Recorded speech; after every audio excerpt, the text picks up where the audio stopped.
It happened on a hot Thursday afternoon last July.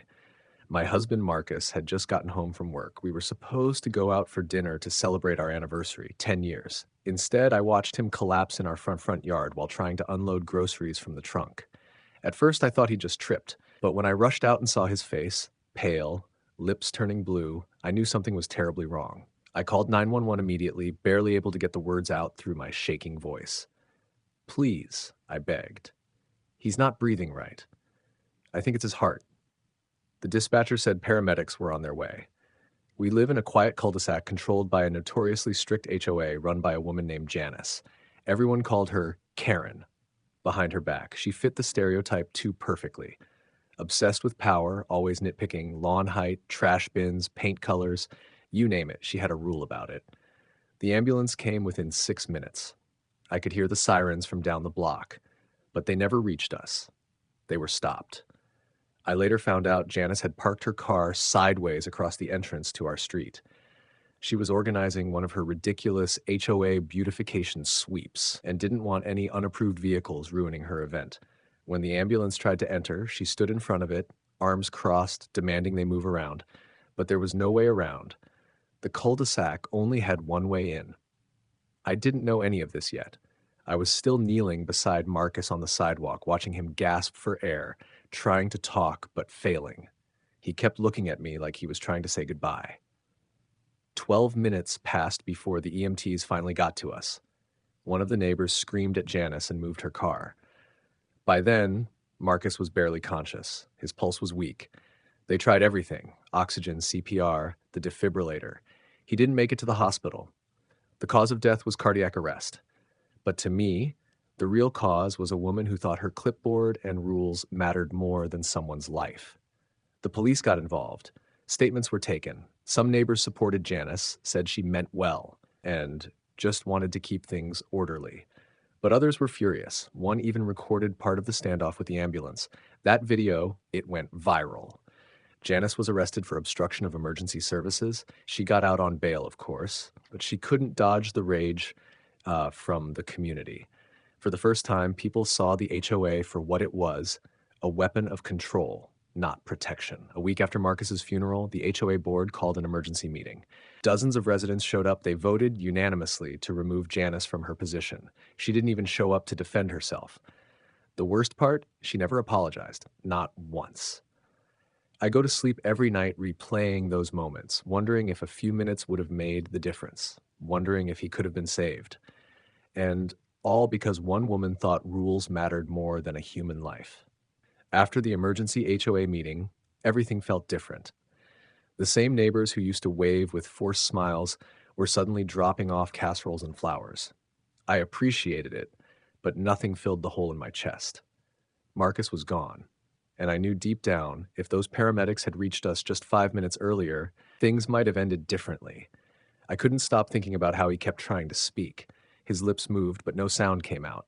I've replayed it 1,000 times. I think he was trying to say, "I love you." That look in his eyes, fear, pain, but also peace, haunts me. Janice, meanwhile, vanished from the neighborhood. Her house sat dark for weeks. I heard through whispers she was staying with her sister in a nearby town, waiting for the heat to die down. I didn't care. I didn't want justice for myself. I wanted it for Marcus. So I filed a civil suit: wrongful death, emotional distress, obstruction, every charge I could. My lawyer helped me stack. And you know what? I wasn't the only one. The EMTs involved that day, they joined the suit. Said they'd never experienced anything like it, being physically blocked from a patient while someone's life ticked away. The lawsuit sent shockwaves through the community. Local news picked it up. Reporters camped outside our subdivision. The HOA tried to stay quiet, but under pressure from residents and the media, they released a public statement distancing themselves from Janice. It was cold, corporate, but it was something. And then came the letters. So many neighbors started telling their own stories.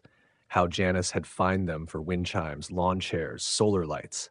One woman said Janice made her repaint her door 3 times in one summer because the shade of blue didn't align with community standards. Another family said their dog was reported every week for barking too joyfully. It all painted a picture, not of someone who was just overbearing, but someone who used power to hurt people.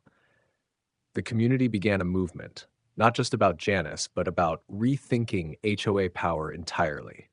We voted to replace the entire board. Not just Janice, every seat, every committee, all of them were pushed out. In their place, regular neighbors, people who wanted peace, not power. I still didn't feel like I'd won anything. Marcus was still gone. But when the court date finally arrived and I saw Janice sitting at the defense table, nervous, pale, hiding behind sunglasses, I felt something click.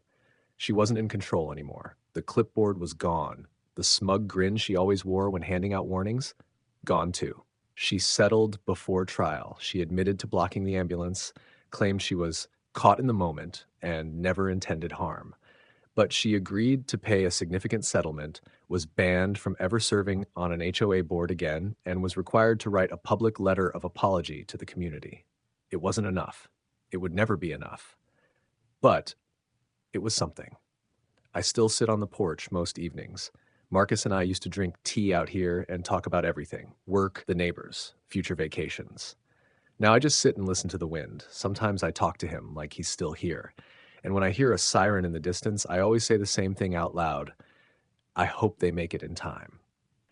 After the court case settled, I tried to return to some kind of normal.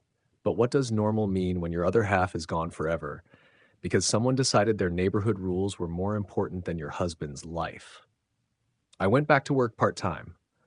My coworkers didn't know what to say. People tiptoed around me, and I didn't blame them. It's hard to comfort someone when you know their loss came from something so absurd, so cruel, so preventable. The few who did try ended up crying more than I did. Still, I pushed through. I had to. What helped the most were the letters. After the article went viral, people from all over the country started sending handwritten notes and emails. One woman in Texas said her HOA refused to allow a wheelchair ramp for her disabled son. Another man from Florida said his HOA fined him every month for having a rust spot on his pickup truck, right up until he died from cancer and his daughter took over the battle. So many people shared their grief, their losses, their rage. It made me realize I wasn't alone. This wasn't just my story, and it got me thinking, maybe Marcus didn't have to die in vain. That's when I started a petition, something small at first, a call for new HOA regulations that made it illegal to block emergency vehicles under any circumstances, with mandatory penalties and criminal charges for interference. Within a week, the petition had over 100,000 signatures. Within a month, I was invited to speak at a city council hearing. I brought a framed photo of Marcus and placed it on the podium. I told them everything: how Janice blocked the ambulance, how long it took, how my husband gasped for breath in my arms while she argued about grass clippings and HOA decorum. The room was silent when I finished. That silence was followed by action. Our city passed a new ordinance named after Marcus. The Marcus Emergency Access Act made it a misdemeanor to block any public safety vehicle within residential zones, with fines up to $5,000 and potential jail time. It was a small law in one small town, but it was a start. Janice? I heard she moved away for good. Her house eventually sold, and no one cried when she left. There were rumors she tried to join another HOA in a neighboring community and was instantly rejected once they Googled her name. Good. The new HOA president is a retired nurse named Connie. Sweet, fair, no nonsense. She invited me to the first meeting and asked if I'd be willing to help review the HOA bylaws, especially the parts about safety and emergency protocol. I agreed. And I made sure we added something else: a permanent memorial plaque on the community center lawn. It reads, "In memory of Marcus Waller, a neighbor, husband, and friend, may we never let rules cost a life again." The dedication was beautiful. People showed up with candles and flowers. Some cried, some just stood quietly, heads down. I stood by the plaque alone at the end, fingers tracing the name. I whispered, "We're making it better, Marcus, one rule at a time." A year has passed. It feels both like yesterday and a lifetime ago. Sometimes I wake up and still reach over to Marcus's side of the bed, forgetting he's gone. Other times, I swear I hear his laugh in the kitchen, just for a second. Grief has a strange way of teasing you with echoes of what used to be. But something else has filled that silence: purpose. After the memorial and the new HOA rules, I began speaking publicly, not for fame or sympathy. I don't want either, but to make people realize how dangerous unchecked authority can be in the wrong hands. I've spoken at 3 HOA reform panels, joined 2 citywide emergency access initiatives, and even testified via video for a state level HO accountability bill. It's surreal. I was just a wife, a neighbor, someone who wanted a quiet life and a clean lawn. Now people call me an activist. I never asked for that title, but if it helps even one more family avoid what we went through, I'll wear it proudly. The neighborhood has changed too. There's less fear. People actually talk now. We help each other with yard work. When someone's having a hard time, folks check in. The pettiness that used to define the HOA is mostly gone, replaced by real community. I planted a tree near Marcus's plaque, his favorite kind, a red maple. It's still young, barely taller than me, but every time I pass it, I stop and say something. It's become a ritual, a conversation only he and I understand. One day I found a folded note tucked under the tree. It said, "Because of your story, my mom stood up to our HOA and saved my grandpa's life. Thank you for speaking out." No name, just that. I cried for a long time after that. Janice never apologized. Not once. She disappeared into her own shame or maybe denial. I've made peace with the fact I'll never hear "I'm sorry," but I don't need it anymore.